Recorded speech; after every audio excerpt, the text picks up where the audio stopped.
employees here at Southwest care a lot about each other. They care a lot about our clients, and they care a lot about the firm, which is unusual in the brokerage business. The original vision was really a kind of a carbon copy of our old firm. Some fellows that were with F.I. DuPont by the name of Weber and Hall and Cobb and Caudill were looking for someone with my background to help them start a brokerage firm. Cobb and I became acquainted, and it was a successful venture. We stayed there until we started Southwest Securities in 1972. It was a friendly parting of the ways, and in fact a number of our original people came from Weber Hall and went with us. Ken Lowe and Jim Cruz were. Till Petrocchi came with us, Jim Young. We rented space on the 7th floor of the Mercantile Bank building. Let me tell you, though, the success didn't start just from day one. 1974 was the longest year of my life. You know, we were all poor and struggling, and those 2 years were rough. At 73-4, it was exciting, but just frightening too. We were there early in the morning, and we stayed there till late at night. And that's how we succeeded. The brokers were in the same office as the trading department. We had a tiny little room. The brokers would come to the little cage window kind of and give us their orders and talk. And we kind of had a slogan among ourselves that our marketing program for our clearing relationships is a very simple one. We always answered the phone by the third ring. Every day, Don would walk through all the different departments and check on what everybody was doing. I think I got that from a book somewhere, Management by Walking Around. You know, and it's just kind of, that's something I could do. Each Christmas, Don would host a Christmas party at his home, and we'd either get a turkey or a ham. And at those days, we appreciated the turkey or the ham, I want to tell you. It was just so relaxed. I mean, just so family-like. We were just all close. Very much a family type situation. Very family-oriented. Everyone treats each other with so much respect. It was more like a family. Like family. Kind of like family. You know, a lot of people that I talk to in Dallas, I've been talking to for 25 years. They were concerned if you had something going on. Back in the good old days, I mean, you can't replace those, and we won't have them again. People do talk about the good old days, but right now, these are good days too. The day we decided to start the firm, we made application to buy a seat on the New York Stock Exchange. We've been a New York Stock Exchange member from the day we went into business. In those days, members of the New York Stock Exchange, firms that were members of the New York Stock Exchange, could not share any commission that they earned on customer accounts. But a funny thing happened on the way to our getting organized. The stock exchange passed a rule that member firms could share up to 40% of their commissions with non-member firms. What I did with the first firm that I had this reciprocal arrangement with them, I went to them and said, look here, I can execute your trade, I can send you customers confirmation, I can do all the work, and I can pay you 40%. I can confirm to you, you can do all the work, and you still get 40%. Which would you rather have?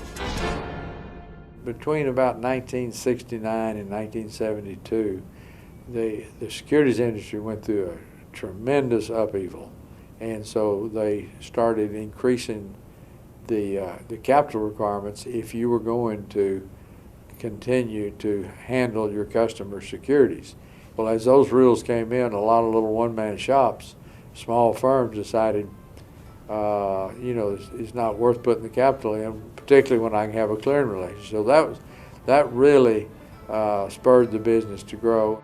I'd been with Epler all those years, and we were about to sell out, and it wasn't something I wanted to do. So I left, and the first call I got was from Don Buchholz. He says, well, he said, if you need a place to kind of hang out, a desk, and a telephone, you can come down here. I said, oh, I'm going to stay at home for a while. I went to see Don. We'd been talking. And he thought I was going to go to work for a competitor in Florida. And I said, no, I've decided to take your deal. He said, only on one thing, I want to buy some stock. Don said, well, he says, we don't really like to sell less than $25,000 worth. And I said, well, I want to buy 10%. He said, well, okay. And that was the beginning. It seems easy to come up with a name, but it's not that easy when you really sit down at the drawing board. We were going to call it Capital Securities, and we got a letter from an attorney for a firm here in Dallas called Capital Southwest. Well, Alan and I and Ken Lowe, we decided we didn't want to start with a lawsuit, so and Southwest Securities was a name that was being used by a brokerage firm, a small bond house in Austin. So that wasn't available, so we chose Mid-Southwest Securities. Nobody complained. That's what we were. In 1978, around Christmas time, one of Alan's customers had had a check delivered that was supposed to be delivered to Mid-Southwest Securities, delivered to First Southwest Company. Now, how you can get First Southwest Company and Mid-Southwest Securities confused, I don't know, but it was done pretty regularly. So Alan got on the phone to the principal and the owner of Southwest Securities, and he asked Bob if he'd ever thought about selling his company. Bob said, well, not really. We're having a Christmas party right now. And Alan said, well, if you ever think about it, call me back. Well, that was the end of that conversation. Well, about February, we got a call. He says, I'm really thinking about selling the company. And another Dallas firm, Snyder, Burnett, and Hickman, they took a look. So they bought the firm, and we went to Bob and paid him $5,000 for the name. So we got what we wanted, and Snyder got what they wanted. We chose a phone number, which we thought was very easy to remember. I don't remember what the number was right now, but I do remember that it was one digit off from the Dallas Water Department. And so the day we opened our doors with our new phone number, our phone started ringing. But 99% of the calls were missed dial calls to the water department. and one day, late in the afternoon, the phone rang. Alan answered it, and the guy started telling him about the busted water main in front of his house. And Alan tried to stop him and tell him. And the guy told him, shut up and listen to me. I'm telling you, I got water spurting in the street. I need you out here. Alan said, we'll be right out, and hung up.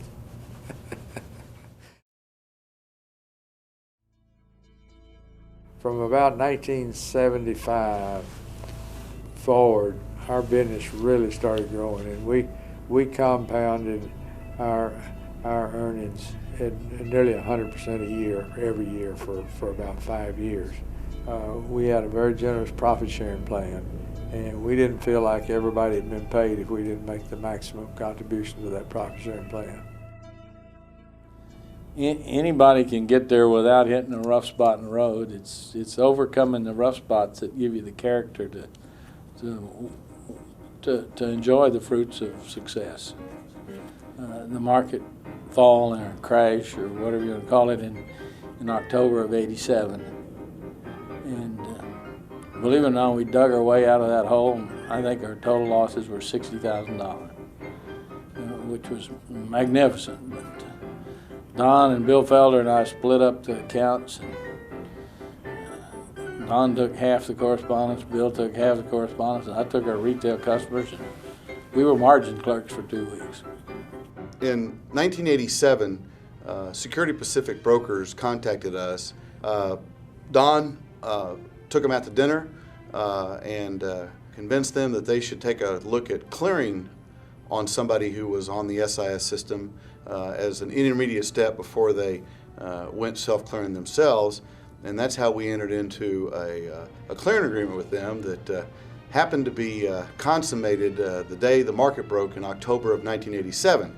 Security Pacific decided to stay put and work through the issues that the market crash had given them, and we agreed with them. And it was later in the fall that Don and myself went out on a sales call to call on some brokers around in California, and we paid a courtesy call to Dan Nordvet, who was the president of Security Pacific Brokers at that time, and just to wave the flag and see what was going on. And Dan took us to lunch, and at that lunch basically asked Don, were we willing to enter into that agreement and convert the business. And I'm not sure Don heard him because he kept talking, and finally I think I had to kick Don under the table to basically kind of indicate to him that the guy was asking for an order and we needed to say yes. And so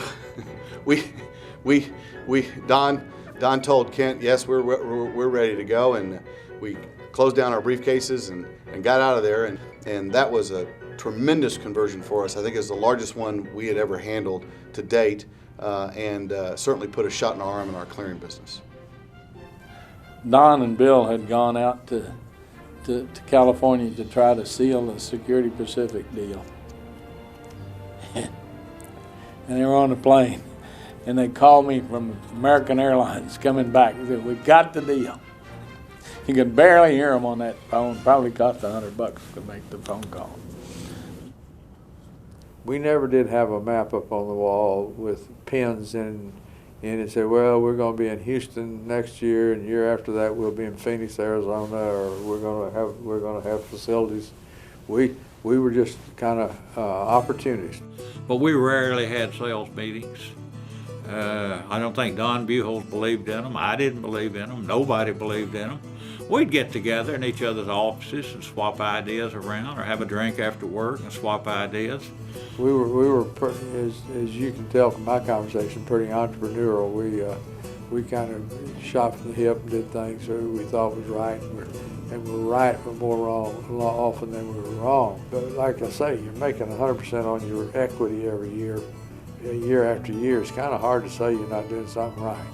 Profit was never our primary motive. Now, we understood you got to make a profit, but it was never the big driving force. We knew that would take care of itself if we execute all our other parts right. Alan and I had kind of a trite saying that if you take care of your customer, everything else will take care of itself. And we really believe that. The biggest problem to growing the firm is attracting qualified people to help you grow. You can have all the capital in the world, and you can have all the fancy computers in the world, but if you don't have the people delivering the service day to day that are pulling on the collective rope of the success of Southwest Securities, it just doesn't matter. The one thing that I think we should give Buchholz the most credit for is that Southwest was a firm that recognized people for their ability and their intellect, not who they were or where they came from. And the people that came to us, that's what they expressed. We don't want to be a number. We want to be part of a successful family. I'm an independent businessman, and I love it here. I love the way they've treated me. I've always gotten the help I needed. And like I said, I go at my own pace. They don't tell me when to come, when to go. If I have a problem with dividends or reorg or any department, I can call up there and talk to the head of the department if I need to. At Merrill, you couldn't call New York and talk to the head of the accounting department or the head of the margin department. You couldn't do that. And here you can. And you can talk to anybody you want to. I've called and talked to Don Buchholz, talked to Bill Felder. They don't screen their calls. They put me right through. So They give me a place to work, and they leave me alone. I mean, we have a good relationship. We really do. You don't have product shoved down your throat to sell to clients. You can do what you truly believe is the best thing for the client. One of the things that I value most about Southwest is that they allow us to be independent. They don't force any ideas upon us, or require us to sell any certain kind of products. So they've allowed us to be completely independent. We feel very, very well supported, and they're very knowledgeable, and they seem like they care. And we don't feel like we're a pin in the map out here. We feel like we're part of the family. There aren't a lot of firms that have the number of employees that have the tenure that we have. So we're fortunate that we've got a group of people that have really committed to their careers here. Obviously, I've been associated with a lot of guys over the years that I've really enjoyed. Every one of them with their different personalities, their own idiosyncrasies. I'm the only normal one in the bunch.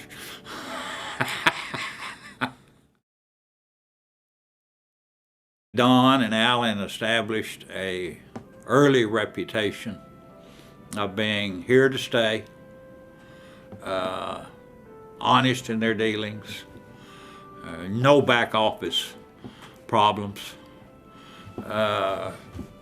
And to me, if I had to say, well, if I had two businessmen whose example that I respect, it would have to be both of those men. They were completely different people.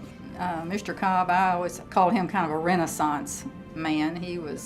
I learned a lot working with him, and then Don was very smart in the operations and Alan and Alan, we'd generally have lunch together nearly every day when we didn't have something else going, and when we'd talk over what we were doing.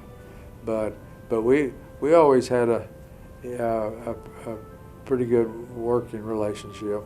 We didn't, to say we agreed all the time would be a mistake, but we somehow worked our way through our disagreements. Don has very, very professional, very knowledgeable, and very friendly, and a very easy person to talk to, very helpful, projects a very good attitude that he's going to be on your side, he's going to help you, that we can solve any problems that come about. Let's go to work and do some business and take care of some folks, and we'll get the solutions to the problem. But nobody around that understands the operation side of a securities firm better than Don Buchholz. Every day that he's here, I make sure that we visit. He certainly has a wealth of experience and a very great intellect in terms of the business world. And so, a lot of the things that we've been able to accomplish as a team would have never happened without having the insights that Don has provided. You can say about anything you want to Don. Every time we used to get in when we first opened our branch, we would start griping about something. Don, on his way home, would stop by and have to listen to all that. He's a very good listener. That was one of the things that Howard and Jim told me when I joined this company, that Don Buchholz was a guy that could be trusted. He'd do what he told you he would do. And I've experienced that over the years, and I think the environment and the culture he set here is what's made this company successful.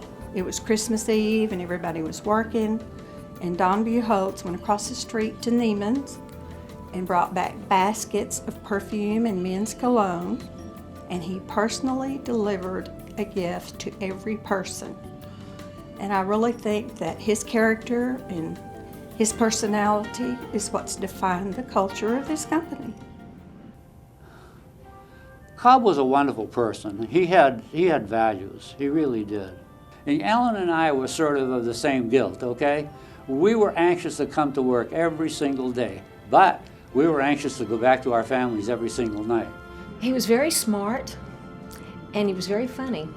he really, when he was in the office, he was always working really hard and didn't say a whole lot. But out of the office, he really he was a lot of fun, had a real sharp wit. He was very cute with his hats, and he was just so classy. Probably the founders are the success. Great personality, determination, being brilliant doesn't hurt. See, I knew Petrocchi back when I was just out of school. Till was in Fort Worth. He was a big cigar-smoking, chomping broker. And I come over here to the Southwest, and there's Till Petrocchi.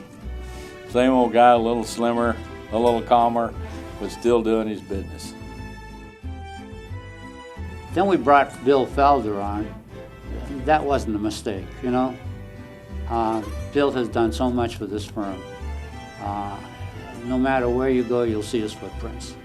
And I ended up in Carthage selling municipal bonds that were in unit trust door to door in the summer of 1980 when we had 40 days of above 100 degrees, and got disenchanted doing that. And I had a fella suggest that I get a job at Southwest Securities in the operations department, and Paul Vinton hired me reluctantly.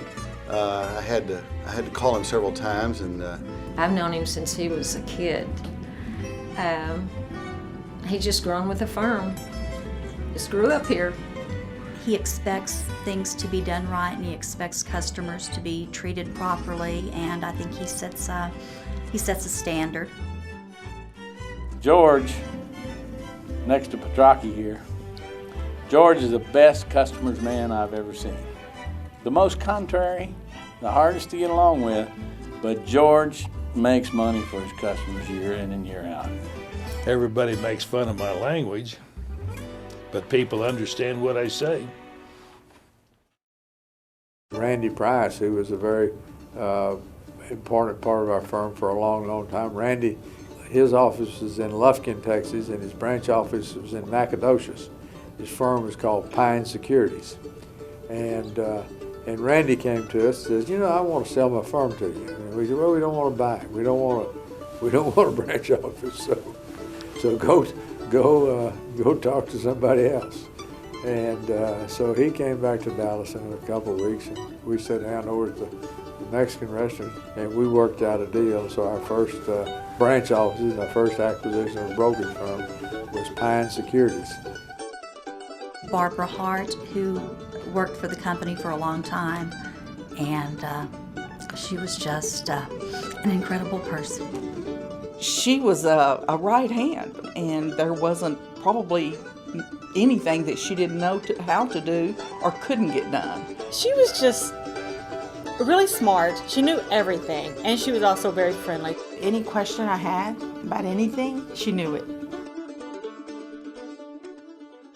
Our motivation for taking it public was more estate planning than anything else. But the message that really got sent to the community here in Dallas is you know, that firm's not going to be, Alan and Don are not going to come in one morning and say, well, we want to get out of the business. We've sold out to somebody. We're out of here. I remember going into the trading room, and Don and Robert was in there watching the volume, and everybody was eating fried chicken. We knew that we didn't do this by ourselves. We did it with a bunch of dedicated, good, hard-working people, and we had resolved that if anything ever happened to the firm, if we ever did decide to sell, it would be to an entity that really wanted our people, that needed our people and wanted our people, not just our business. We had numerous offers to sell our business, and we could have put a lot of money in our pocket, and all the shareholders could put money in their pocket, and all our employees had been out looking for another job. In February of 1987, Schneider, Burnett, and Hickman, all of us left Schneider and came over to Southwest Securities to begin the public finance department. As more and more individuals and bankers came on board over the years, it's become quite the premier public finance department in the state of Texas. 2000 was when we converted off of SIS to CSS. We had to do it, but you know, we were processing an enormous number of trades during those days, and it was quite difficult. We made a decision to put in a new computer system, and about the time the market was breaking, we were trying to run two systems parallel and had them linked electronically where they were sharing information with each other, and those links broke down, and the way I explain it, we kind of spewed money around the office for a week or two till we got the thing back under control, and then we spent a year figuring out where everybody's money was. All of us went through a lot of pain and agony to get that conversion done, but looking back at it today, I think it was a great move. The CSS system really provides us some flexibility, which we didn't have when we ran on the SIS system in-house. 2000 was also the year that we finalized the acquisition of what we now call Southwest Securities FSB, and that was a great way to diversify our business. And the bank has been a great resource and an asset to the mothership. Now we're more of a managed operation. That has its risk too. You got to take some risk. I mean, not doing anything is a decision, and it can be a bad decision. So you got to keep your eye open for opportunities. You got to be quick. When I was competing against bigger firms, I'd tell them, we're no smarter than they are. We just, being small and agile, we can react quicker. We get as big as they are, we'll make the same dumb mistakes they make. I didn't believe that, but it's true. From our styles, I'm obviously much more of a professional manager as opposed to an entrepreneur. Again, that's really helpful to have Don here to put, the activities of the firm into his entrepreneurial context. In all three of our areas, clearing and the bank and the brokerage, we have tremendous growth opportunities, and I think we have the right team to execute to capitalize on those opportunities. We never did want to be playing close to the edge of the rules. We followed the rules. We used the rules to our advantage, but we didn't flaunt them. We didn't go around and make speeches about how you had to be honest and have good integrity, but it was just it was a tone from the top to the bottom and back again. We're very much in a service business. We have many opportunities to excel or not to excel, to do the right thing, and unfortunately to do the bad thing. And I think that one of the key elements to our success in the past and to our success in the future is the values that we have in terms of honesty and integrity and doing the right thing for the customer. I feel that I'm a success, I really do, okay? Because I was really and truly born by the railroad tracks. And I have everything that anybody would ever want.